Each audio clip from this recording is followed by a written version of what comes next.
Selamat malam semuanya. Alhamdulillah salatu wassalamu ala wa ala alihi wa ashabihi ajmain amma ba'd. Rabbi shrah li sadri wa yassir li amri wahlul 'uqdatam min lisani yafqahu qawli. Jadi kita bersama-sama berdoa untuk mengawali majelis ini. Bismillahirrahmanirrahim. Rabbi zidni ilma warzuqni fahma. Teman-teman semuanya yang dirahmati Allah, bagaimana kabar pada pagi hari ini? Alhamdulillah, luar biasa.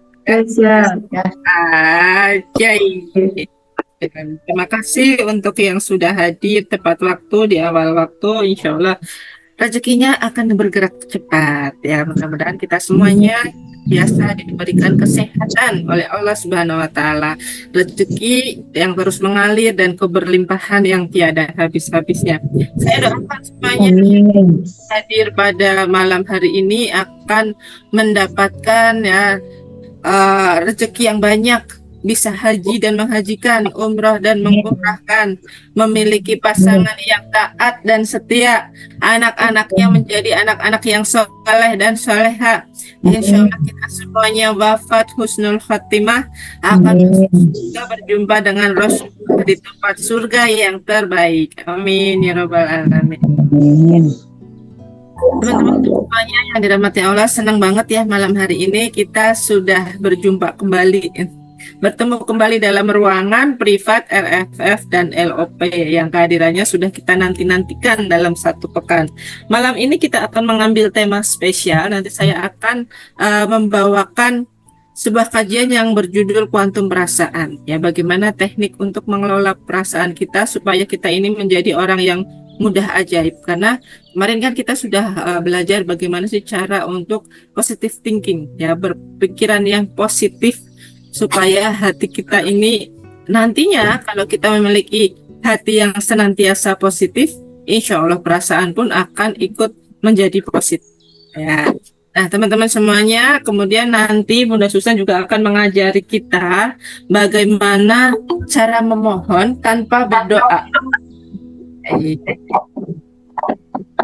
Oke.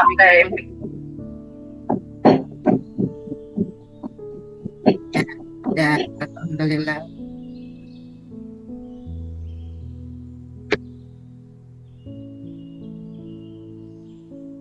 Nah, insya Allah nanti malam ini kita akan membahas sebuah doa. Tapi kita nggak perlu memohon-mohon sama Allah seperti, ya Allah, saya minta sebuah rumah, ya Allah saya minta lunas amanah ya. Tapi kita akan diajarkan oleh Bunda Susan bagaimana doa ini seperti tidak bermohon, tetapi kita akan mudah ajaib karena kita mudah untuk memperpraktekannya. Penasaran kan? Makanya kita simak baik-baik kajiannya pada malam hari ini. Semoga saya doakan yang tidak hadir pada malam hari ini, yang mungkin ada acara, kemudian ada yang tidak sehat dan lain sebagainya, sekarang mendapatkan kesehatan kembali, dilapangkan juga rezekinya dan lain-lain sebagainya. Waalaikumsalam Bunda Ngatini, apa kabarnya? Iya, luar biasa, alhamdulillah. Oke teman-teman, saya izin untuk share screen pada malam hari ini untuk kita bisa lebih memahami bagaimana sih caranya mengelola perasaan ya lewat memasuki dunia kuantumnya. Kuantum perasaan ya. Sebentar saya siapkan layarnya. Oke. Bila ada hal-hal yang mungkin teman-teman ingin catat, silahkan siapkan catatannya ya. Sambil mungkin nanti menunggu kita akan mengulang kembali pembelajarannya atau rekaman videonya di YouTube ya. Mudah-mudahan nanti kita juga bisa segera menyiapkan PDF yang mungkin pekan-pekan lalu ternyata belum terkirim ya. Mudah-mudahan nanti segera bisa kami kirimkan. Ini sudah kelihatan ya? Iya, sudah kelihatan belum layar saya ya? Oke, terima kasih. Tapi yang belum? Sudah kelihatan. Sudah jelas? Sudah. Alhamdulillah. Untuk yang di Google Meet, mohon izin share screen-nya nanti bisa dilihat di rekaman ulang.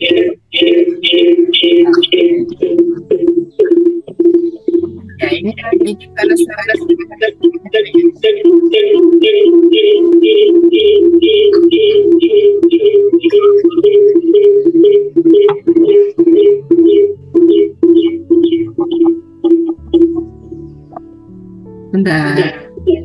ada feedbacknya. Ini punya siapa ya?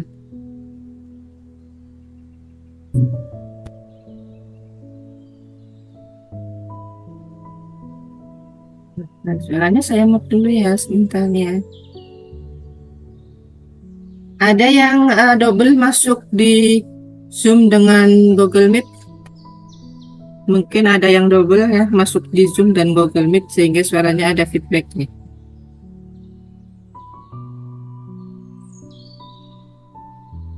Oke, saya bagikan biar lebih kelihatan.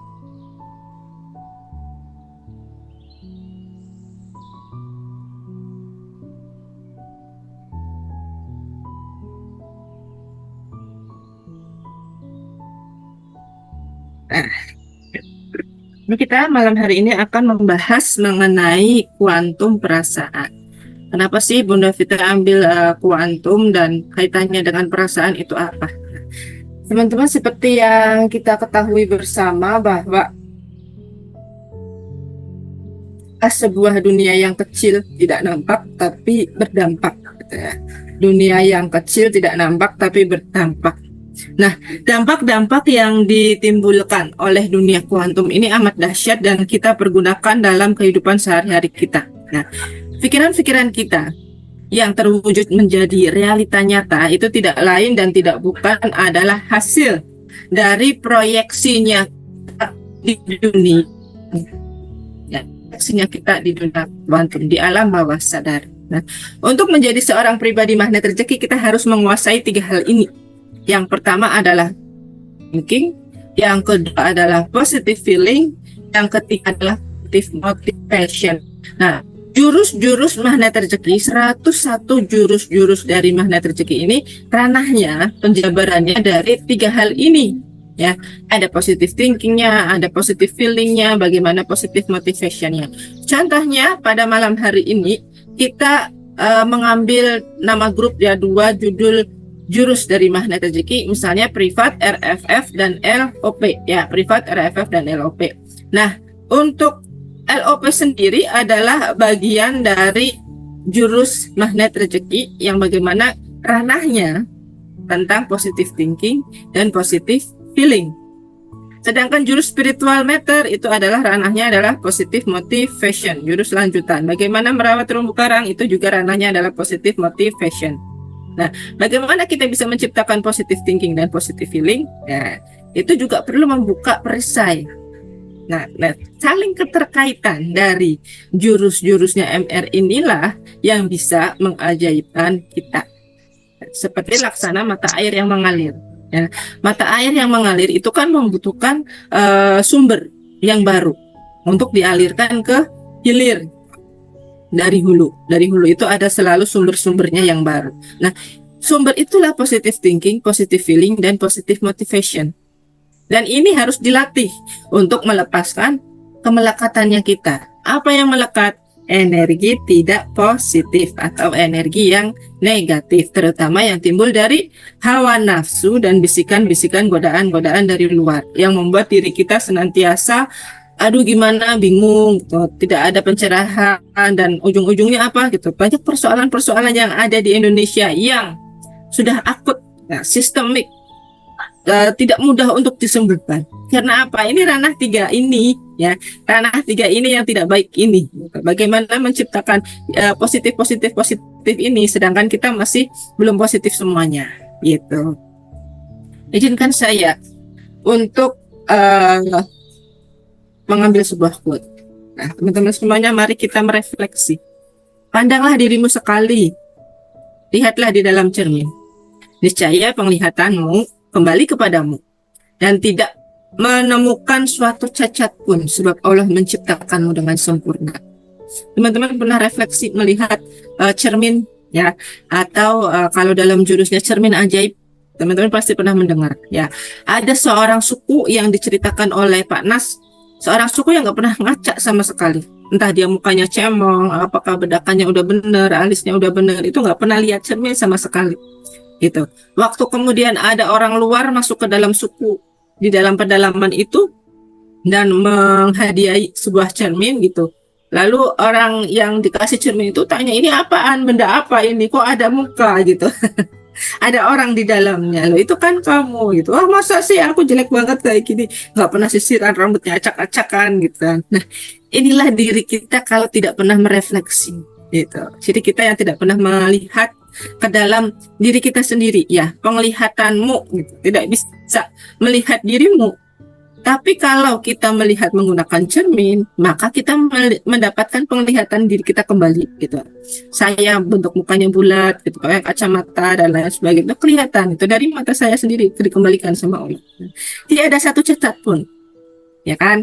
Nah, coba teman-teman ambil kaca gitu. Ada nggak cacatnya? Misalnya hidungnya yang kemarin lurus tiba-tiba bengkok, atau matanya yang sudah bagus tiba-tiba menjadi geser ke kanan atau geser ke kiri gitu, atau jaraknya jauh dari hidung gitu. Nah, nggak ada. Sebenarnya Allah menciptakan kita ya, kecuali dengan hal-hal kondisi fisik yang tertentu gitu ya. Bahkan orang-orang yang cacat pun sebenarnya dia sempurna. Ya kan, ada audionya tuh. Ustadz Nasrullah pernah bilang cacat yang sempurna itu. Tidak ada orang yang cacat di dunia ini, meskipun dia kakinya tidak utuh, atau pendengarannya tidak utuh, atau penglihatannya kayak saya nih. Bunda Vita matanya cacat karena pakai kacamata. Enggak, saya enggak merasa cacat gitu kan. Karena apa? Semua sudah diatur Allah dengan sempurna. Kan? Sudah ada kebaikannya tersendiri. Kenapa saya, Bunda Susan, harus pakai kacamata, ya kan? Jadi ciri khasnya Bunda Arta, gitu. Bunda Arta adalah duo CTMR yang berkacamata. Nah, jadi ciri khas kan, gitu. Dibandingkan yang tidak pakai kacamata, gitu. Semuanya ada kebaikan buat diri kita. Nah, teman-teman semuanya di sini ada 8 pernyataan, bukan pertanyaan, tapi pernyataan. Pernah nggak teman-teman semuanya mendapatkan atau menyatakan diri sendiri ya, melabeli diri kita sendiri ya, atau pernah mendengar juga bahwa ada orang yang berbicara, semua orang di dunia ini tidak mungkin orang kaya semua, pasti ada orang miskinnya. Kalau ada pernyataan yang seperti ini, tidak mungkin semua orang kaya, tidak mungkin semua orang di dunia kaya, pasti ada orang miskinnya. Teman-teman setuju nggak? Setuju nggak dengan pernyataan ini? Setuju. Boleh ngomong, boleh diketik ya. Setuju? Siapa yang mengatakan setuju? Setuju, ketik setuju. Ada berapa orang? Atau saya nggak setuju, semua orang di dunia ini saya yakin bisa kaya semuanya, nggak ada orang miskin. Pilih yang mana? Setujukah Anda bahwa semua orang itu pasti kaya semua? Tidak ada orang yang miskin. Berapa nih kira-kira suaranya? Ya, voting. Siapa yang setuju tidak ada orang yang miskin? Oke, setuju. Setuju semuanya. Kita ini bicaranya tentang perasaan loh ya. Setuju. Setuju, tidak ada orang yang miskin. Oh, Bunda Yuni, tidak ada orang yang miskin. Berarti setuju ya. Setuju kayak semua. Nah, yang bilang setuju, berarti setuju untuk ada orang yang miskin. Benar? Ya, tidak mungkin semua orang kaya. Nah, Bunda, iya dong, tidak mungkin semua orang kaya. Kalau orang satu dunia sama kaya semua, nanti sedekah mau dikasih sama siapa? Setuju mana nih? Jangan bingung. Setujukah Anda semua orang itu kaya semua? Atau saya setuju pasti ada orang yang miskin? Oke, boleh di-spill lagi, diulang lagi nih. Setuju yang mana? Setuju semua kaya, oke. Bunda Primi, yang ada belum kaya, tapi tidak ada orang yang miskin. Oke, setuju. Kaya semua, kata Bunda Sumarni. Oke, siapa lagi nih? Ada yang miskin, kata Pak Sabudin. Saya kasih tahu jawabannya ya, teman-teman.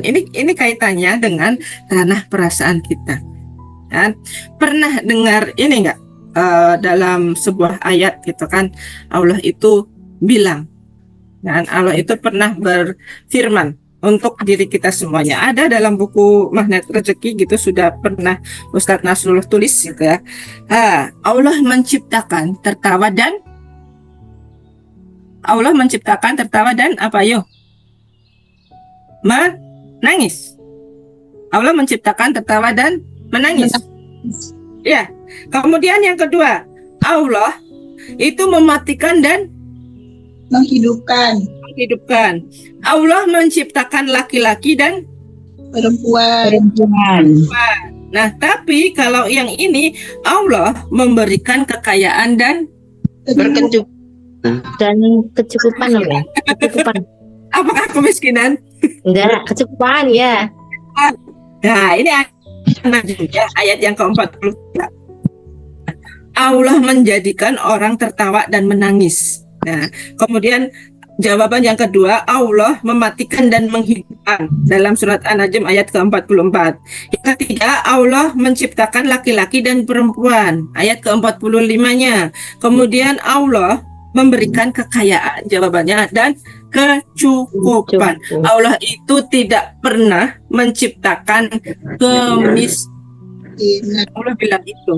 Ya, jadi jawaban untuk pernyataan nomor 1 ini sebenarnya tidak ada orang yang miskin karena kita semua terlahir dengan fitrah yang sama.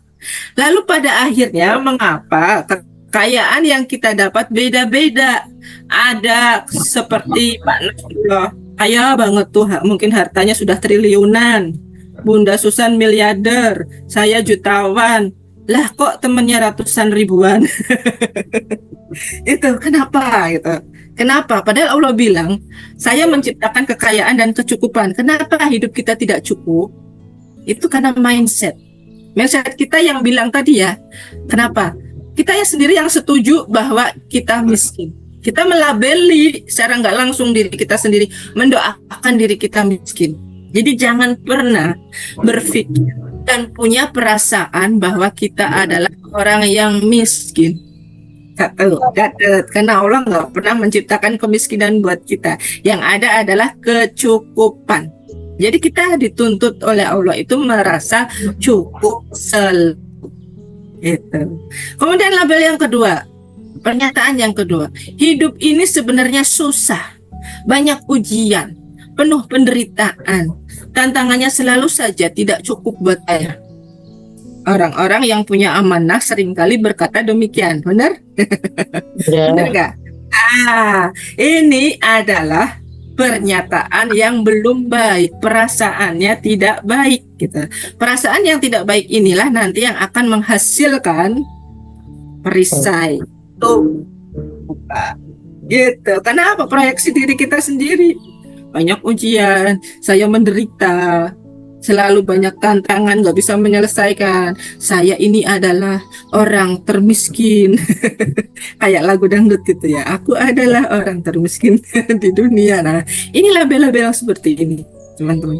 Nah, kemudian yang ketiga, pikiran kita sendiri nih. Zaman now, orang lebih banyak yang jahat dibandingkan orang baik. Banyak koruptor, kan? Pembunuhan semakin di mana-mana. Setelah itu apa lagi? Ya, penipuan, hacker makin canggih. Ya, nomor saya diretas. Banyak orang yang jahat dibandingkan orang baik. Setuju? Saya enggak. Saya enggak setuju itu, gitu. Yang saya pikirkan selalu dunia ini orangnya baik-baik semuanya. Termasuk kalau realitanya adalah banyak sekali yang terjadi sekarang, pembunuhan dan lain sebagainya. Saya tidak perlu realita lagi. Kalau kita sudah punya dunia kuantum, kita akan merasa baik-baik saja. Dan itu yang akan terjadi. Jangan pernah mengundang hal yang tidak baik dari pikiran kita maupun perasaan kita. Ya. Apalagi pernyataannya keempat, zaman now lalu lintas sering semrawut, kadang macet, kadang main terobos. Setuju? Tidak juga. Gitu. Ini pernyataan-pernyataan kita, gitu, yang sering kita omongin ke orang-orang di sekitar kita. Gitu. Wah, saya terlambat datang nih, gara-gara jalannya macet, gitu. Tadi ada orang yang nerobos, tiba-tiba apa? Dia kecelakaan sendiri karena main terobos, itu. Syukurin itu, malah nyukurin, gitu. Nah, inilah yang bermain dengan ranah perasaan. Dan sadar nggak sadar, suka nggak suka, ketika tumbukan persoalan ini terjadi, kita lagi jalan, enak-enak nih di jalan naik motor, tiba-tiba lampu merah, ada yang robos, yes. Main nggak perasaan kita? Pengen ya sih, gitu kan, ngata-ngatain dan lain sebagainya. Nah, ini yang sering kita alami dan temukan. Dan yang kelima nih, kita sering melabeli pasangan kita yang enggak. Banyak suami zaman now enggak peka, menyebalkan, pelit. Nah, terus suami ngelabelin istrinya juga. Istri zaman sekarang tuh ya, dibandingkan peduli dengan suaminya, itu lebih peduli dengan HP-nya, di medsos, ngegibah orang, menyebalkan, apalagi lagi musim ya, di komen-komenan itu ya perang pendukungnya artis A dengan pendukungnya artis B. Nah, perangnya apa itu, masya Allah, untuk bila kalau dibicarakan gitu ya, adab dan etikanya itu kurang ada itu. Saya ya Allah, astagfirullah, ini kenapa bisa seperti ini sekarang ini, ilmunya nggak nyampe gitu, nggak nyampe ke mereka ini. Makanya ini penting banget, ilmu magnet rezeki sudah kurikulumnya sudah tertata dengan baik, harus kita tularkan keajaibannya. Kemudian banyak yang curhat ke saya, Bunda, suami saya nggak kerja, saya bisa apa? Nah, kemudian suaminya bilang, saya pengangguran Bunda, nggak punya pekerjaan. Bagaimana mungkin saya bisa kaya? Perasaannya sendiri sudah meracuni diri kita. Perasaan yang menjeruk nipis di diri kita, maka kita nggak bisa dapat itu. Nah, saya kan cuma pegawai bank, saya ini pegawai bawahan, rendahan, nggak mungkin jadi kaya. Gajinya per bulan sudah ditetapkan. Nah, gitu. Ada lagi, sekarang sudah mulai perang dunia ketiga Bunda Vita, krisis terjadi di mana-mana, hidupnya makin susah aja. Perang dunia. Nah, inilah pernyataan-pernyataan yang seringkali kita ucapkan oleh diri kita sendiri. Nah, teman-teman, paksakan diri selalu husnudon. Husnudon itu apa? Bersangka baik. Ya. Fakta, hari Sabtu ini ada SHMR. Tiap bulan menjaring peserta mengenal ilmu MR. Fakta. Mengajak orang yang sudah pernah ikut untuk resit kembali. Fakta. Membuka peluang untuk jadi donaturnya. Fakta. Tapi responnya, hatinya belum ringan. Ada 100 dalih, 1001 dalih. Bilang, saya kok harus SHMR lagi, kan udah pernah. Saya kok diajak SHMR di Pekalongan kan jauh. Saya kok diharuskan menjadi donatur nih, diajakkan jadi donatur, kan saya nggak datang di situ, ngapain saya bayarin?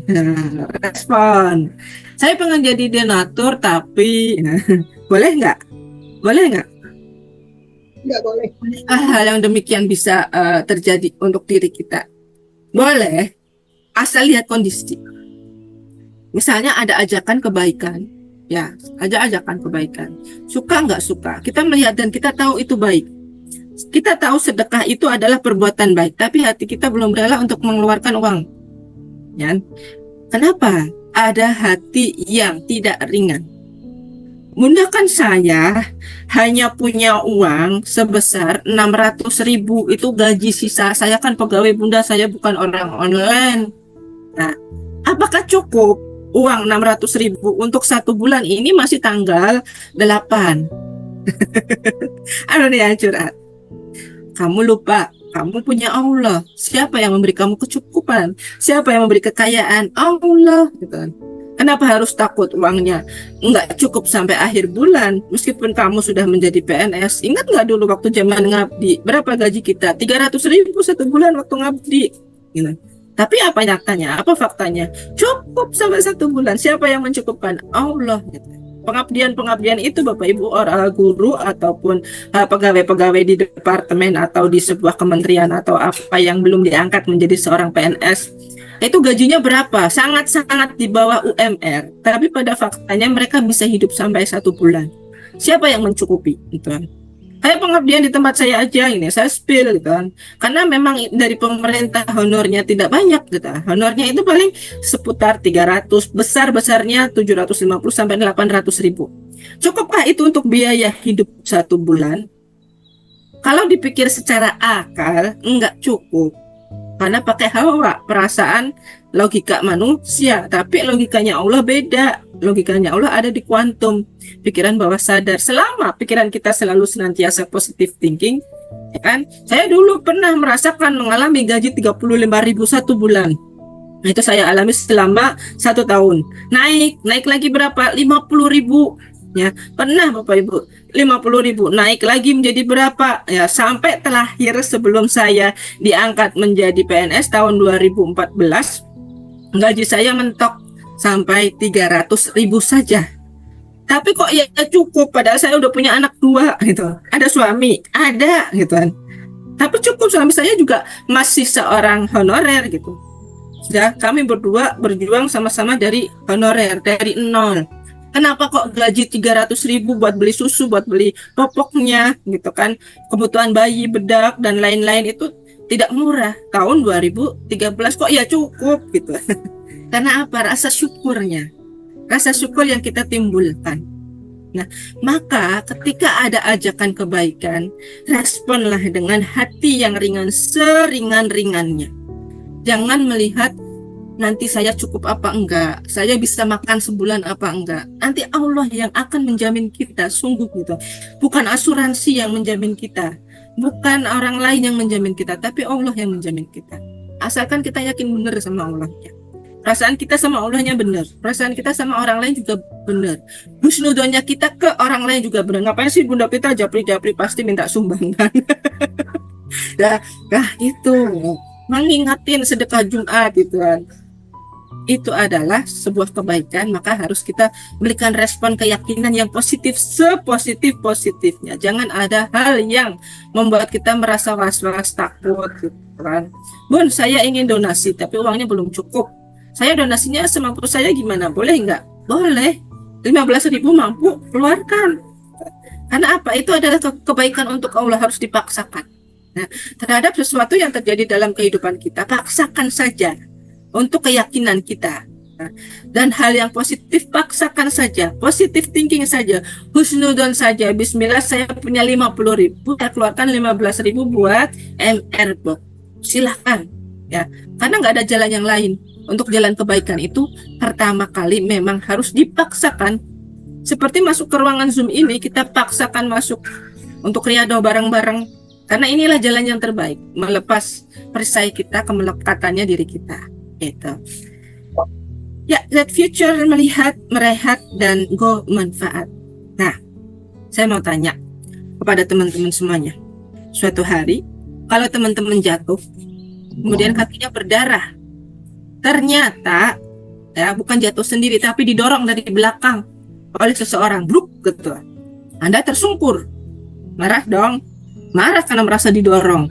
Tapi setelah nengok ke belakang, siapa yang jorokin gue nih? Pak Nasrullah. Marah nggak?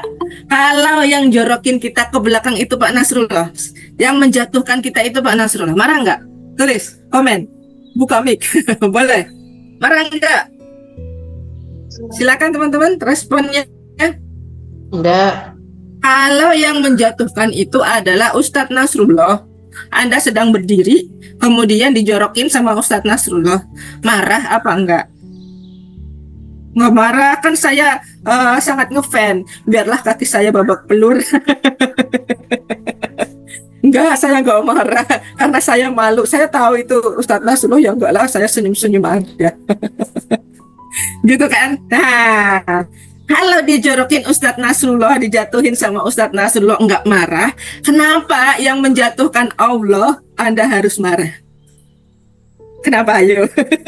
Saya utangnya banyak, dimarahin sama orang-orang, ditagih karena nggak bayar-bayar. Kemudian saya nggak harmonis dengan suami saya. Siapa yang mendatangkan persoalan-persoalan itu?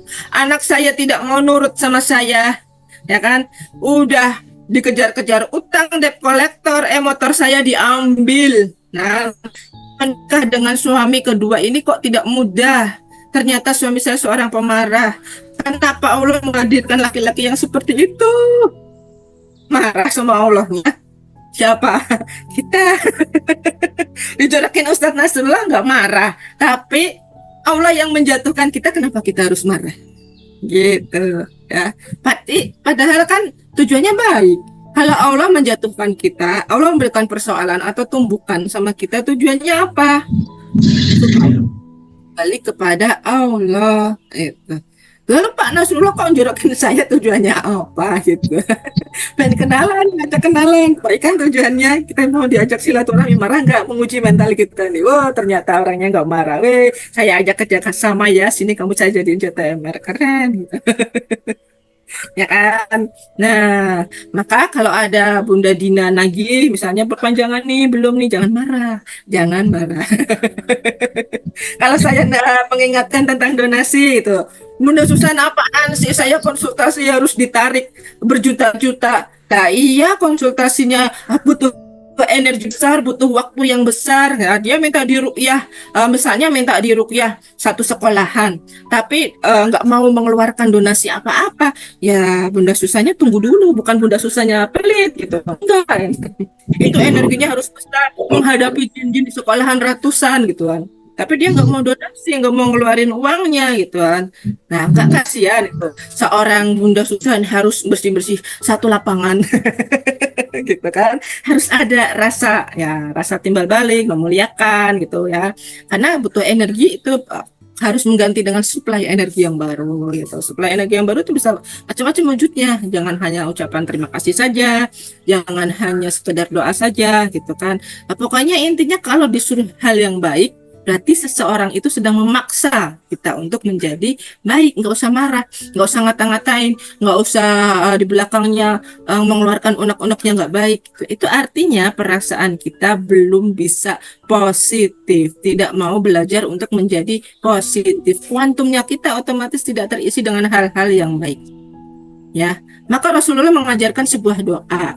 Ini biasa kita ucapkan di zikir pagi dan petang ya teman-teman ya, sudah hafal semuanya kan? Ya, bismillahirrahmanirrahim, la yadurru ma'asmihi syai'un fil ardi wala fis sama'i wa huwas samiul alim. Nah, supaya apa? Hati kita ringan. Ya, hati kita ringan. Ini adalah sebuah doa untuk meringankan hati, berbuat kebaikan dan terlindung dari hal-hal yang membahayakan diri kita. Ya, dengan nama Allah, bismillahirrahmanirrahim, dengan nama Allah yang bersama namanya tidak ada sesuatu pun yang ada di bumi yang membahayakan, dan dialah yang maha mendengar lagi maha mengetahui. Nah, dihafalkan. Sudah hafal doanya? Tidak harus dizikir pagi dan petang, disebut dalam salat 5 waktu juga ini bagus. Karena apa? Ini pagar, ya, pagar goib, menjaga kita dari hal-hal yang berbahaya dan selalu bisa membuat hati kita ringan dalam mengerjakan kebaikan. Gitu. Kayak Bunda Susan mengingatkan, saya mengingatkan ya ringan-ringan aja kok. Perkara teman-teman nanti mau kerjakan atau tidak, saya nggak baper gitu. Yang penting saya sudah bilang, gitu. Yang penting saya sudah menyampaikan. Kewajiban saya adalah menyampaikan. Perkara nanti dikerjakan atau tidak, monggo kembali kepada diri kita masing-masing. Ya, doanya adalah Bismillahirrahmanirrahim. La yadurru ma'asmi sayyun fil ardi wala fis sama'i wa huwas samiul alim. Nah, ya, dari catat. Nah, kalau perasaan kita mau terjaga, ya tidak ada hal-hal yang negatif masuk ke dalam diri kita, maka kita harus menjaga asupan. Asupan apa? Filter ya. Jangan melihat hal-hal yang kurang baik. Kayak apa? Drama TV, sinetron, drakor. Kenapa? Di situ banyak bapernya, di situ banyak berantemnya, di situ banyak orang yang mengeluarkan disiplin kata yang nggak baik. Ya, meskipun itu labelnya adalah sinetron Ramadan dan lain sebagainya, ya yang namanya drama didramatisir gitu. Yang bisa membuat diri kita terlena ke hal yang kurang baik. Nah, kurangi juga konten media sosial dan komennya. Jangan terlalu nonton, ngikutin channelnya artis. Kalau menurut saya sih, ya, kurang manfaat. Ya. Kurang manfaatnya apa? Isinya kebanyakan yang ngefans si A menghujat si B, yang ngefans si B menghujat si A. Perhatikan deh, gitu. Apalagi berita-berita infotainment. Nah, beritanya artis-artis itu isinya gibah semua. Membicarakan ketidakbaikan orang lain. Bolehkah kita ikut menggibah? Mendengar sekilas boleh, sampaikan ke artisnya untuk menjadikan refleksi atau kebaikan boleh untuk orang lain. Tapi jangan terlarut-larut dalam mensiasati gibah. ya, mensiasati gibah. Jangan berlarut-larut ada di situ. Nah, kalau ada orang sedang ngomongin orang lain, nah, sebaiknya kita dengar, ya, kemudian sampaikan ke orangnya untuk dijadikan perbaikan.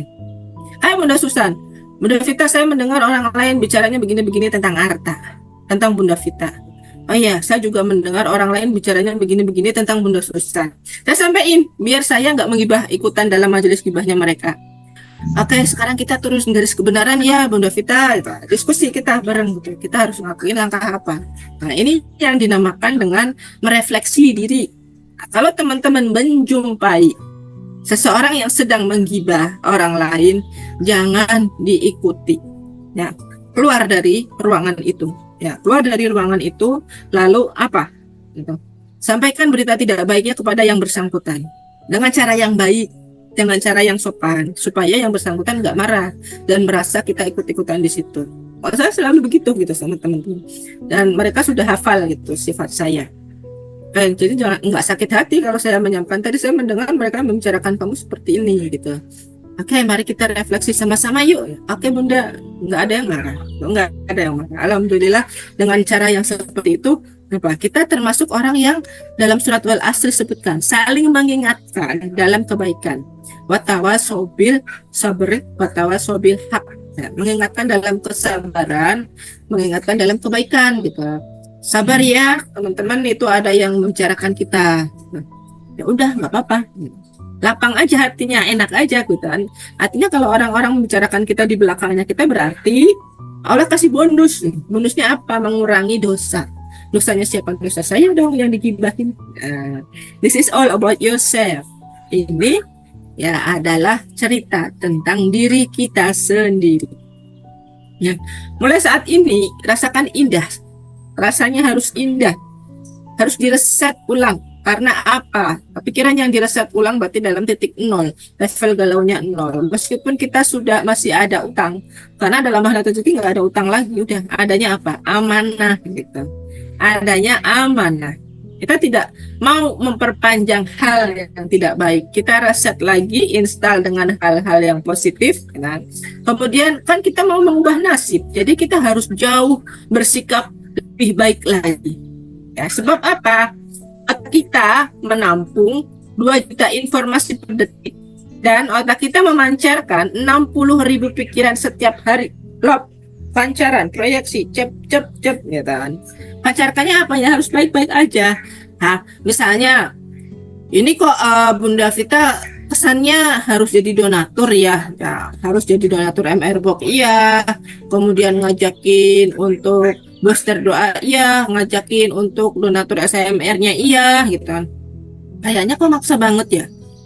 Tapi ketika kita berpikiran positif, oh iya, dia kan memaksa saya untuk kebaikan, bukan untuk ngapa-ngapain. Ini kan jalur sedekah. Jalur sedekah itu adalah jalur yang terbaik dan tercepat untuk meraih keajaiban. Ya, orang-orang yang gemar sedekah itu adalah orang-orang yang sedang menabung buat saya siapa gitu, menabung buat dirinya sendiri ya, bentuknya uang tapi akan dikembalikan oleh Allah dengan 700 kali lipat bentuk. Nah, 700 kali lipat bentuk yang lain bisa dikembalikan, diantaranya uang lagi bisa dikembalikan nanti sampai ke akhiratnya karena amal jariah. Dan misalnya saya donasi untuk SMR, dia yang berangkat, saya yang dapat pahala. Satu, pahala belajar, yang kedua pahala sedekah gitu. Dapat double gitu. Pikirannya itu dilatih gitu. Jangan aduh Bunda saya nggak punya uang, ini belum terkumpul uangnya gitu. Udah positive thinking saja. Berapapun yang teman-teman mampu, itu yang Allah catat gitu. Nggak usah punya perasaan menjeruk nipisi. Ini Pak Nas itu loh pelatihannya harus berbayar terus, mahal-mahal lagi. Jangan menjeruk nipisi diri sendiri. Yakin aja Allah kembaliin gitu. Saya selalu yakin Allah akan mengembalikan dalam bentuk-bentuk yang lain, kesehatan, anak-anak yang soleh dan soleha, suami yang taat dan setia. Kemudian bentuk yang lainnya adalah anak buah yang selalu menurut, gampang untuk diajak komunikasi, kolaborasi, murid-muridnya ya Allah gitu anteng semuanya, nggak ada murid-murid yang menimbulkan persoalan. Nah itu bentuk yang lain. Positive thinkingnya itu rezeki juga luar biasa banyaknya, melebihi uang. ya kan? Nah, dipercaya sama atasan dan lain sebagainya, dijadiin panitia dan lain sebagainya. Ada bentuk-bentuk yang lain. Kemudian uangnya juga kembali seiring dengan keikhlasan kita mengeluarkan. Ya, karena Bunda Susan udah ngajarin setiap kali mengeluarkan uang, keluarkan dengan perasaan yang ringan. Jangan melekat berat. Aduh, ini uang saya tinggal segini-segini, ini harus donasi lagi gitu. Jangan gitu. Kan utang saya masih banyak, amanah saya masih banyak. Kenapa saya harus mengeluarkan sedekah? Justru ketika kita banyak amanah, keluarkanlah sedekah. Itu cara yang termudah dan tercepat. Saya sudah merasakannya. Nah, daripada buka perisai misalnya salat taubat, belum tentu satu kali salat taubat Allah langsung terima. Tapi kalau sedekah, karena kita memuliakan dan membahagiakan orang lain, itu Allah langsung terima. Yang ditujukan oleh untuk orang lain. Kickback, mendoakan orang lain itu lebih disukai Allah daripada kita egois memikirkan keajaiban diri kita sendiri. Ya kan? Saya nanti deh donasinya nunggu uangnya ada dulu, saya nunggu kaya dulu, saya nunggu ajaib dulu. Kalau saya belum dapat ajaib jutaan, puluhan juta, saya ntar nggak akan nambahin donasi. Cukup saya donasinya di sini aja buat belajar saya sendiri. Itu adalah, ya mohon maaf, mohon izin banget kita. Pemikiran yang belum positif, energinya rendah, energinya belum tinggi, belum bisa memancarkan output berlian. Kalau kita belum bisa menjadi agen keajaiban, karena keajaiban itu laksana air yang mengalir kan, kita harus dialirkan lagi. Kita jadi air yang mengalir itu, mengalirkan itu ke banyak orang. Inilah yang disebut dengan pahala amal jariah yang tidak terputus sampai akhirat. Di kubur kita ditolong, sampai ke akhirat kita juga ditolong. Dengan apa? Amal jariah. Dan 3 amalan yang tidak tertolak oleh Allah. Sedekah, kemudian ilmu yang bermanfaat, kemudian doa anak yang soleh. Ya, sedekah amal jariah terus mengalir. Ilmu kita bermanfaat karena kita donasi ilmu gitu. Nah, terus pancarkan. Jangan berhenti teman-teman. Ya, tinggalkan asupan-asupan orang yang ngomongin nggak benar, nggak penting. Udah tinggalkan. Ya, kurangi main medsosnya. Nah, ini saya stop share dulu karena ini saya mau ini kalau langsung di sini nggak kelihatan ya, sebentar ya. Saya escape dulu. Nah ini ya. Saya mau gambar ibaratnya kayak gini teman-teman. Oke. Ini gambar. Keajaiban itu letaknya di atas sini. Kan? Ini adalah kita dengan amalan-amalan kita.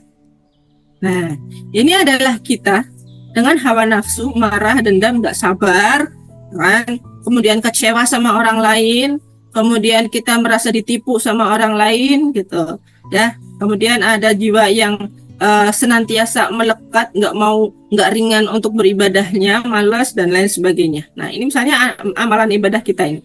Contoh, salat tepat waktu. Kita di sini, ya. Di sini salat tepat waktu. Ini biar hitam ya. Oke. Di sini kita salat tepat waktu. Kita yang mau dicari apa? Keajaiban. Allah itu letaknya di atas, ya. Allah letaknya di atas. Kita nggak bisa ajaib dengan mengandalkan hawa nafsu, karena Allah ada di atas. Keajaiban juga sifatnya luhur di atas, ya. Ketika kita sholat, energi kita naik. Ini gambaran energi jet. Nah, jet naik. Tapi tiba-tiba suudon, wah ini gurunya nih ngajakin sedekah mulu nih, pusing nih saya turun. Tapi kita mau diajakin sholat tahajud sunnah dan lain-lain, naik lagi sedekah. Tapi di kelas sedekahnya untuk memuliakan ilmu SAMR, marah lagi, kenapa sih harus sedekah, gue nggak punya duit, turun lagi nih energinya. Kemudian kita disuruh belajar memperbanyak baca Al-Quran biar tambah ajaib, gitu naik lagi. Nah, ketika kita mau ada amalan keajaiban, sudah dapat nih keajaiban di sini. Nah, ini contoh ya. Keajaibannya udah dapat, wah kita senang banget. Tapi kemudian kita nggak mau belajar lagi, oh aku udah ajaib kok, turun lagi dia ke sini. Nah, turun lagi, lama-lama turun. Gitu, ibaratnya gitu, nggak mau sedekah lagi, nggak mau belajar lagi, keluar grup, komunitasnya ganti, komunitas rumpi, komunitasnya diganti dengan komunitas yang nggak baik, ya udah deh. Tapi manakala kita mulai lagi dari awal, salat tepat waktu, berusaha untuk sunnah, sedekah, energinya naik, nah naik sampai sini, terus ditahan, jaga makom keajaibannya. Nah, seperti itu teman-teman ya. Dijaga makom keajaibannya. Jangan sampai kita turun level makomnya. Itulah yang sering disebutkan saya dan Bunda Susan, Bunda Dina. Jaga makom. Makom itu kedudukan, bukan makom di kuburan, bukan. Makom di kuburan itu kedudukannya jasad gitu. Nah, makom kita di sini apa? Makom keajaiban. Jaga terus energi berliannya. Buka kamera, kemudian termasuk dengan hadir tepat waktu, mendengarkan sampai akhir, itu termasuk langkah-langkah kita menjaga makom keajaiban. Begitu ya teman-teman. Mudah-mudahan ini bisa dipahami ya, gambar saya coret-coret. Inilah keajaiban. Nah, lanjut melatih syukur pada tumbukan yang pertama. Nah, ini ada sebuah cerita. Saya cerita sedikit sebentar. Ada seorang wanita waktu zamannya Rasul meratapi kepergian suaminya. Nah, setelah jenazah suaminya ini dimakamkan, lalu Rasulullah tuh takziah ke rumah wanita ini. Masih melihat wanita itu nangis. Suamiku meninggal, kenapa sih kamu meninggalkan aku dengan tumbukan hutang? Aku anaknya masih kecil-kecil, kenapa kamu meninggal? Terus Rasulullah bilang ini, Bu, asyabru, sabar gitu. Aku nggak tahu sih bisa bilang sabar. Ini ujiannya tidak berat, tidak ringan, tahu sangat berat buat saya karena saya tidak punya suami lagi. Bagaimana saya mencari nafkah untuk anakku yang masih kecil-kecil? Bu, kata Rasul, sabar. Masih ngomel-ngomel lagi ibunya. Rasulnya sampai bilang dengan kata yang ketiga, asobru indah sotmatil ula. Apa artinya yo? Sabar itu ada tumbukan yang pertama. Langsung sabarlah, Bu. Habis itu Rasul pergi, nggak ngomong lagi, nggak pamitan juga. Karena apa gitu ya, dikasih tahu, ibunya nggak mau tahu. Nah, terus sahabatnya mengingatkan, kamu tahu nggak sih siapa yang mengingatkan kesabaran barusan gitu? Emang siapa? Itu Rasulullah. Rasulullah. Nah, padahal si ibu ini sangat ngefans sama Rasulullah karena belum pernah lihat mukanya. Pak Nasrullah, kenapa pergi begitu aja?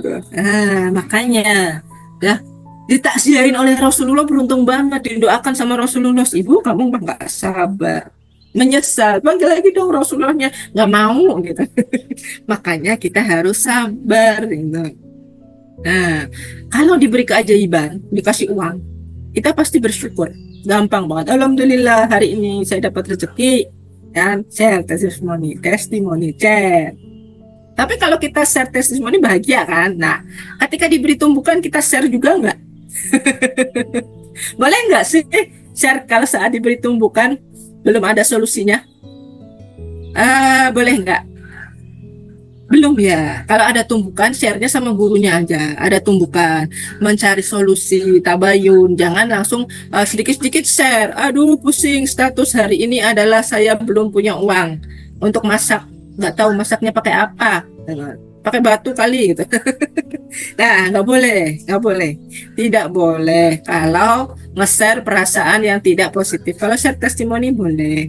Nah, tapi saat kita mengalami tumbukan, kita harus melepaskan melekatnya itu. Nggak boleh marah-marah itu karena tumbukan dengan atasan, dimarahin atasan. Ya jangan langsung marah-marah, dendam, kecewa sama bosnya, jangan. Karena tumbukan dengan pasangan, papa kok marah-marah sama aku nih ya, gitu. Ya ikut marah juga, jangan. Tapi bersyukur aja. Lah Bunda, kita lagi ada paradok of candy, kenapa harus bersyukur? Nah kan Allah mau kasih hadiah, nggak usah panik. Mungkin pertama, oh ya panik, nggak apa-apa deh. Asal ingatnya ini aja gampangnya, oh aku mau ajaib. Udah, aja. Ya kalau mau ajaib kita harus ada melewati ujian dulu biar lulus. Dikasih tantangan sama Allah, harus kita mampu melewatinya.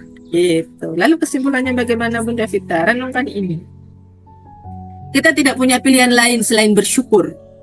Bersyukur itu harus muncul di saat terjadinya tumbukan yang tidak menyenangkan sekalipun.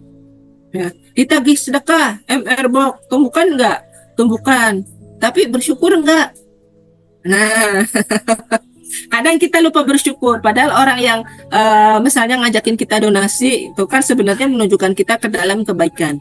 Dan kalau orang udah jelas ya, saya bicara orangnya sudah jelas, itu guru kita, itu organisasi tempat kita biasa bernaung di sana. bersyukurlah karena kita masih diingatkan untuk apa? Bersedekah gitu. Jangan kita merasa ilfil duluan, alah kamu WA paling mau minta sumbangan deh gitu. Nah, tidak ada rasa syukurnya, maka sumbangan yang kita keluarkan boleh jadi Allah nggak ridho dan tidak akan mengembalikan bentuk-bentuk yang lain untuk diri kita. Gitu. Jangan sampai ini ya, jangan sampai terjadi. Lalu kemudian bagaimana Bunda Vita? Magnet rezeki itu melatih kesyukuran kita ditumbuhkan pertama agar energi positif terjaga dan tidak mendorong keberuntungan. Keberuntungannya didorong, hilang pergi gitu. Ya, supaya energi positifnya terjaga. Inilah ilmu magnet rezeki. Agar kita menerima feedback menjadi magnet rezeki yang besar. Kayak Ustaz Rasulullah sudah besar. Mau apa mau? Coba di sini yang mau kaya angkat tangannya, katakan saya. Siapa yang mau ajaib katakan saya. Jom. Siapa yang mau ajaib katakan saya. Yang di Google Meet mana nih yang di Zoom? Nah, yang di Zoom mana ini? Suaranya siapa yang mau ajaib katakan saya. Saya mau jadi magnet rezeki yang besar katakan saya. Saya Bunda. Saya. Alhamdulillah sudah Saya selesai Bun. pada malam hari ini.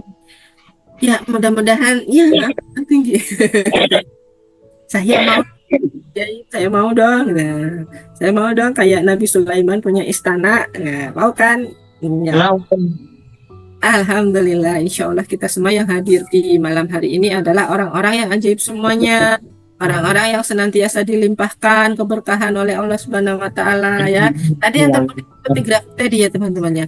Dijaga makom ajaibnya. Jangan sampai ajaibnya itu kita langsung luntur gitu setelah mendapatkan keajaiban pergi. Ini Bunda Susan yang di Zoom bilang ya. Bunda Susan, oh ada. Oke, Alhamdulillah. Saya kira nggak ada tadi Bunda di bawah. Nah, saya pin dulu. Nah, demikian teman-teman tadi apa yang dapat saya sampaikan tentang materi kuantum perasaan, yaitu bagaimana cara kita untuk memasuki ruangan bawah sadar pikiran kita itu dimulai dari perasaan kita yang harus senantiasa bahagia, bersyukur, menerima keadaan, jangan merasa marah, sakit hati, kecewa lagi, dendam sama orang lain. Kemudian ketika terjadi tumbukan atau persoalan, kita sedikit-sedikit curhat di medsos gitu ya. Kalau bersyukur di medsos boleh, tapi jangan terlalu keseringan juga. Karena apa? Di sana ada ain ya. Ada ain itu dalam artian misalnya teman-teman dapat transferan nih ke penjualan online. Biasanya ibu-ibu online tuh ya. Ibu-ibu online yang mendapatkan penjualan banyak, dia update status, tapi nggak kira-kira jam 1 siang update, jam 2 update dapat transferan, jam 3 dapat transferan update lagi terus ini sampai 12 kali. Nah, orang-orang yang nonton statusnya jadi ilfil, nggak bahagia. Ini orang mau memotivasi atau mau pamer gitu. Nah, akhirnya komennya yang enggak lagi. Nah, ketika kita mendapatkan tumpukan komen orang, apalagi ini zaman medsos, saya pernah tuh gitu kan apa namanya bikin video saya upload di TikTok. Terus setelah itu ada yang komen DM saya gitu. Katanya magnet rezeki itu adalah pembelajaran klinik mistis dan ya semacam kayak dukun dan lain sebagainya gitu. Ngapain kamu ngajarin yang kayak ginian gitu? Ya saya fine-fine aja. Kamu suka ya ikutin saya, nggak suka ya nggak apa-apa gitu. Saya nggak apa-apa sama orang itu. Itu terserah dia mau ikut saya apa enggak. Gitu. Yang penting niat saya adalah memotivasi orang lain untuk menjadi baik, bukan untuk pamer-pamer atau mengajak orang lain dalam hal yang klinik dan lain sebagainya. Dan saya cuek aja gitu. Ngapain memikirkan orang-orang yang belum positif, karena mereka nggak akan mengerti jika mereka nggak mau belajar. Gitu. Kita tidak akan pernah mengerti kalau kita nggak mau belajar. Maka bersungguh-sungguhlah gitu ya, bersungguh-sungguh dalam belajar, mengutamakan belajar itu lebih baik. Karena apa? Kemanfaatannya kembali untuk diri kita sendiri, bukan untuk orang lain. Termasuk saat kita masuk ruang belajar ini, ya teman-teman, saat kita masuk ke ruangan belajar ini, itu bisa menjadi kebaikan ya, untuk suami kita ataupun anak kita. Benar gitu. Kan kebaikan nggak harus kembali. pada diri kita. Saya pernah bikin poster gitu, saya keajaiban beberapa hari yang lalu. Apa yang kita lakukan hari ini boleh jadi akan melindungi anak-anak kita di kemudian hari. Udah yakini itu aja, gitu ya. Gitu ya. Pokoknya jaga perasaan untuk senantiasa positif. Wah, nggak terasa ya ngobrolnya sampai hampir jam 9. Ilmunya seru ya. Nanti next kita bahas itu. Karena masih ada kepanjangannya sebenarnya ya. Oke, yang penting malam ini kita akan riadoh bareng-bareng lagi, dan nanti setelah ini ada kajian doa, tidak bermohon tapi bisa aja. Ya, alhamdulillah. Nanti kita ikuti bareng-bareng dengan Bunda. Sekarang waktu dan tempat kita serahkan kepada Burunda kita, Bunda Susan Arkanisa. Beri sambutan dan tepuk tangan yang meriah.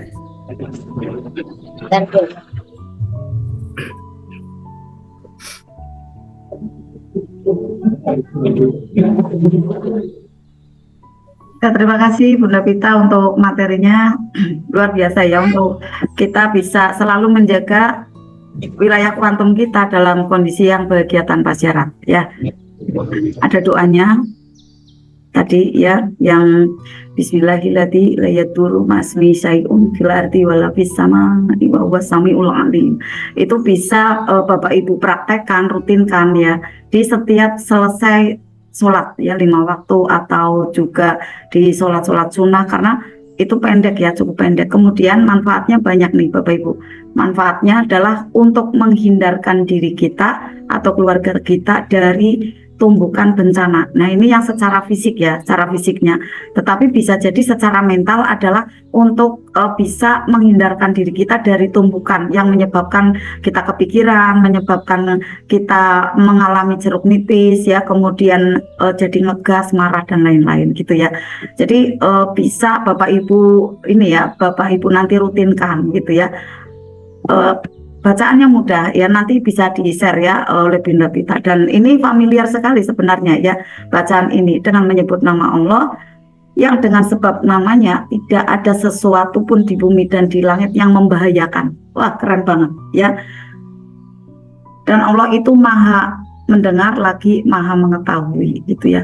Nah, Bapak Ibu, kita itu sangat dekat sekali dengan adanya, mohon maaf ya, mara bahaya gitu ya. Bukan berarti kita menarik, bukan ya, menarik peristiwa itu enggak, tapi kita dalam kondisi yang waspada kan ya.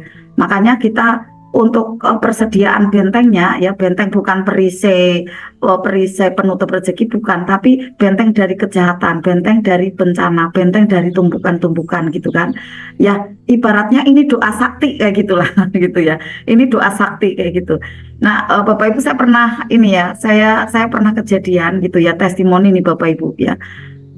Saya kan ada beberapa rumah modisin ya Bapak Ibu ya, ada beberapa rumah gitu. Nah, qadarullah di rumah yang saya tempati gitu ya, di rumah yang saya tempati, barangkali ini efek ya dari ayat kursi yang selalu saya baca gitu ya, di pagi dan di setelah subuh dan juga di setelah maghrib, dan juga bisa jadi dari doa ini gitu ya. Nah, suatu saat di dalam tembok gitu ya, di dalam tembok itu membara gitu. Ya Allah, semoga kita semua dalam kondisi yang selamat ya Bapak Ibu ya. Nah, dalam kondisi yang membara ternyata ada terjadi letupan gitu, jeblok kayak gitu kan, banter gitu ya. Dan saat itu saya sama suami ada di ruang tengah itu, benar-benar di depan gitu, di depan saya gitu kan. Nah, itu terjadi ada di tangga mau naik ke lantai 2 gitu kan, di tangga, di dekat tangga gitu kan. Kemudian langsung ada letupan, dan di sana ada ini apa namanya, ada apinya, kemudian ada asap gitu ya. Langsung kemudian dimatikan ya di bagian sekeringnya gitu ya. Untungnya kami semua ada di rumah. Bayangkan Bapak Ibu ya, kalau kami tidak ada di rumah gitu ya, maka kita bisa pegang nih doa ini Bapak Ibu ya, untuk keselamatan. Karena dimanapun ya bisa jadi mara bahaya itu mengintai kita. Nah, kalau kita persediaan untuk senjatanya gitu ya, untuk alat benteng kita, untuk alat penyelamatnya, yaitu adalah wirid ini ya. Nah, Bapak Ibu nanti bismillah akan selalu diselamatkan oleh Allah. Nah, saat itu akhirnya listrik langsung padam karena sekring langsung dimatikan seperti itu. Ya sempat apa namanya kayak tremor kayak gitu ya. Oh keren gitu. Tapi kan kayak kemarin ya kita waktu SHMR itu ya THMR kan kita ada gempa gitu ya. Ada gempa. Nah, ada gempa itu kan kita sempat ya Allah ini kenapa gitu ya. Tapi setelah itu wah keren gitu kan berusaha untuk meredakan. Nah, situasinya hampir-hampir sama kayak gitu. Hampir-hampir sama seperti itu ya. Nah, ini Bapak Ibu, kita pun ya coba kita saat ada di rumah ya, di depan kompor. Ya kayak Bunda Dia Utami ya di depan kompor. Kita tidak tahu nih kompor ini sebenarnya kan sebuah alat yang sangat berbahaya sebenarnya. Coba kalau masih enak menggoreng gitu ya, tiba-tiba kejadian seperti apa kayak gitu ya. Kalau tidak kasih sayangnya Allah ya pada kita itu sangat dekat sekali dengan ya adanya ketidakbaikan seperti itu ya. Misalnya naik mobil aja seperti itu ya. Itu juga kita harus ada doa ya, harus ada pelindung-pelindung yang utama agar kita selalu diberi keselamatan dimanapun berada. Makanya saya selalu dalam baca Al-Quran gitu ya, saya mohonkan keselamatan gitu. Ya Allah berikanlah kami kesehatan dan keselamatan dimanapun kami berada. Nah itu sebagai benteng juga. Nah walaupun dengan memakai bahasa Indonesia gitu ya, itu bisa menjadi proteksi gitu kan. Karena udah afirmasi masuk data ke bawah sadar gitu kan. Kemudian akhirnya sel-sel otak kita itu berproses menebarkan ke seluruh sel-sel tubuh kita juga ya. Kemudian memancar di keseharian itu menjadi waspada karena sudah ada afirmasi itu. Bayangkan Bapak Ibu, afirmasi misalnya 1 pekan ya Bunda Dia Utami misalnya ikut offline online gitu kan, berarti 2 kali gitu ya. Di awal ngaji itu juga saya udah baca, di tengah-tengah juga baca gitu kan. Jadi udah 2 kali ikut di offline misalnya, berarti kali 2 lagi jadi 4 kali gitu ya. Ibaratnya seperti itu, menabung apa? Menabung kebaikan untuk keselamatan kita sendiri gitu kan. Makanya ndak ada ruginya ya kita istilahnya ada barter ya, ada konversi Bapak Ibu ya.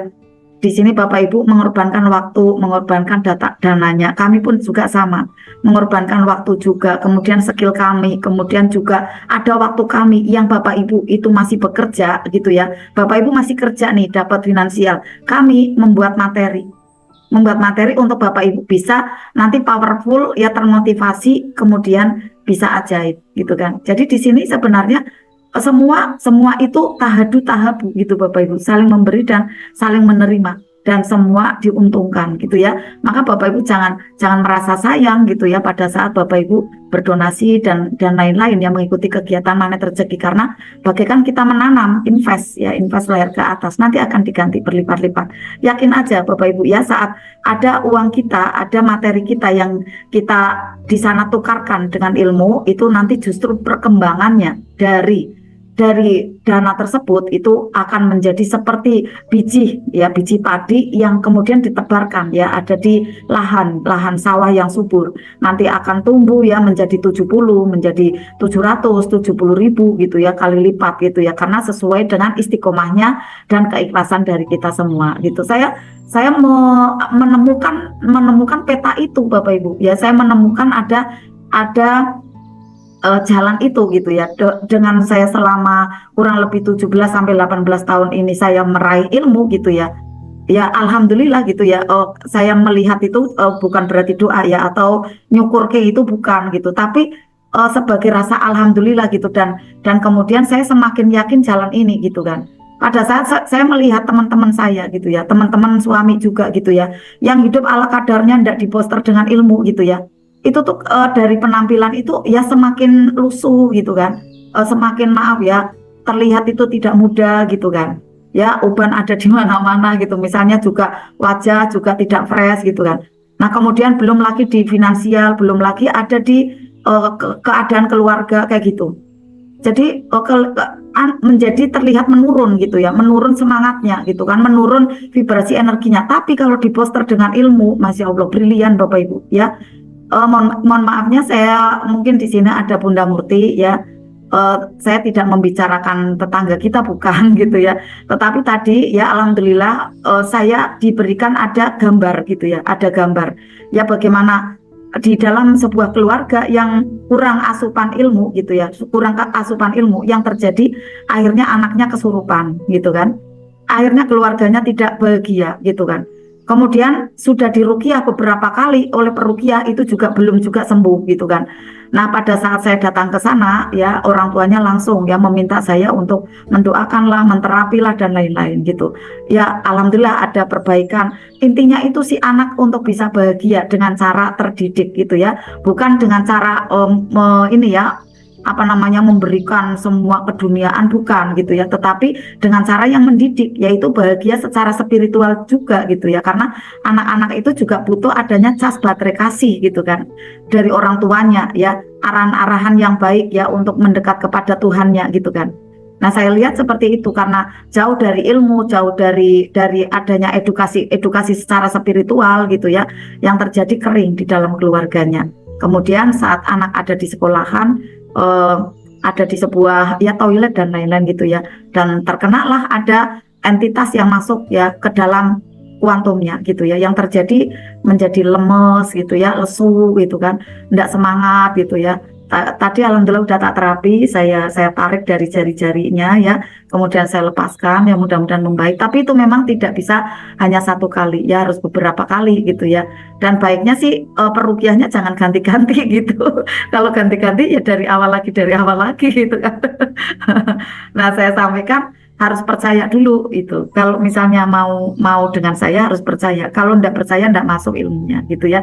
Apalagi misalnya masa sih perempuan gitu kan peruqiahnya gitu kan. Masa sih apa namanya dia kayak gitu. Nah, itu tidak bisa masuk. Tapi kalau yakin saya bisa, saya mampu, kemudian saya percaya apa yang disampaikannya kemudian dijalankan, maka akan terjadi kesembuhan. Bismillah seperti itu. Ya apalagi saya ini ya apa namanya berkiprah ada di ruqyah syariah ini kurang lebih 17 atau 18 tahun ini, dan banyak saya terapkan ada di bisnis sebenarnya ya, dan di karyawan dan keluarga gitu ya. Akhirnya karyawan ya banyak yang manut nurut gitu kan, tapi dengan skala positif gitu ya, anak gitu ya, bahkan suami gitu ya, alhamdulillah gitu ya, dalam keadaan yang positif ya, manut dalam kondisi yang positif ya, tetap bisa berpikir dengan sehat, bukan dihipnotis bukan gitu ya, tapi karena kita ada ilmu gitu ya, akhirnya tahu gitu ya ketentuan-ketentuan yang positif itu seperti apa gitu ya. Kalaupun suatu saat kok atau kemarin-kemarin saya ketemu ada tidak baiknya ya, tetap saya diberikan ada masukan ya, ada juga mungkin dari suami teguran, kemudian juga nasihat ya, tidak apa-apa saya terima gitu kan, karena manusia bisa jadi ada kehilafannya saat itu yang tidak sengaja gitu ya, ataupun sengaja gitu ya, dan tidak bisa terelakkan gitu. Nah, tinggal kita komunikasikan gitu ya, alhamdulillah. Nah, Bapak Ibu, sudah jam 9 ya, karena kita akan nanti ada materi kembali gitu ya Bapak Ibu. Saat ini kita untuk bisa memberikan booster ya, booster terbaik untuk wilayah perasaan kita. Tadi dari Bunda Pita ya, dari Bunda Pita udah diberikan materi ya, materi tentang ya, mohon izin ada penting sebentar. Ya Mas Gilang, gimana Mas Gilang? Kunci timur di Ibu apa enggak? Kunci timur lah, ini masih di sini. Ibu masih di timur, masih Zoom. Oh iya. Iya. Gimana, ada bola datang? Ada. Dari tadi. Mas Kes, Pak Kes. Iya. Oke. Udah di timur. Oh, enggak tak kunci kok. Iya. Assalamualaikum. Iya. Luar. Mohon maafnya ya Bapak Ibu ya, karena ini ya luar biasa ilmu magnet rezeki efeknya ya. Penjualan bola saya tuh berlipat-lipat Bapak Ibu. Jadi saya harus menyelamatkan akun juga. Sebenarnya saya enggak terima telepon, tapi karena ini urgent ya untuk anak saya yang beliau jaga ada di garda depan juga gitu ya. Dan sekarang ini Shopee itu marketplace itu sangat ini ya, sangat ketat gitu ya. Dan kita enggak boleh menyalahi gitu. Kalau dulu kan lumayan longgar ya, tapi sekarang lumayan ketat, kita harus punya stok banyak sekali. Gitu kan, harus punya banyak stok. Jadi saya sekarang ini ada 4 supplier ya, tetapi ini habis sama sekali malam ini Bapak Ibu. Siang tadi udah habis gitu ya, makanya siang ini mau akan datang barang, jadi kita harus siap gitu ya dalam keadaan apapun. Kadang jam 1 malam, kadang jam 2 malam gitu. Bahkan hari Sabtu besok kita akan SHMR itu datang kurang lebih 4 supplier bersamaan. Jam 2, kemudian jam 5, bisa jadi kemudian jam 7, jam 8. Situasi saya ada di Mandarin Bapak Ibu, tapi saya harus kondisikan di sini dalam kondisi yang aman gitu ya, karena saya udah menerima banyak karyawan dan lain-lain kayak gitu kan. Mereka juga perlu untuk kegiatan, perlu juga makan, perlu juga bayaran kayak gitu ya Bapak Ibu, mohon izinnya ya Bapak Ibu. Jadi saya agak ya rempong kayak gitu Bapak Ibu karena untuk praktek juga ya, kalau saya misalnya seperti ini Bapak Ibu, saya ngajar panjenengan gitu ya, saya memberikan materi ke Bapak Ibu, tetapi saya tidak praktek, berarti itu hanya teori Bapak Ibu ya. Makanya saya harus ada praktek, akhirnya saya menyampaikannya itu dengan hati gitu kan. Oh ini loh langkahnya seperti ini gitu kan. Nah insya Allah nanti Bapak Ibu pun akan lebih mudah lagi ya dalam mencernanya dan dalam meraih keajaiban. Alhamdulillah. Mari Bapak Ibu kita lanjutkan setelah Bunda Pita memberikan materi untuk pencerahan di wilayah sadar ya. Kemudian untuk kita bisa dorong kembali ya ke wilayah bawah sadar sampai ke tidak sadar, yaitu ada di ruh kita ya. Nanti akan banyak ya di sana berlapis-lapis kebaikan yang mendetoksi ya, yang akan sedikit demi sedikit ya menggantikan gitu ya, menggantikan dari energi-energi tidak baik kita. Barangkali ada tuh nanti kemudian energi tidak baik kemudian loncat keluar gitu ya, karena tidak tahan gitu ya, dengan ada bacaan-bacaan Al-Quran ya. Kemudian yang terisi adalah energi keajaiban, yaitu energi dari Al-Quran. Maka Bapak Ibu baca ya dengan semangat, dengan mengindahkan suara kita semua.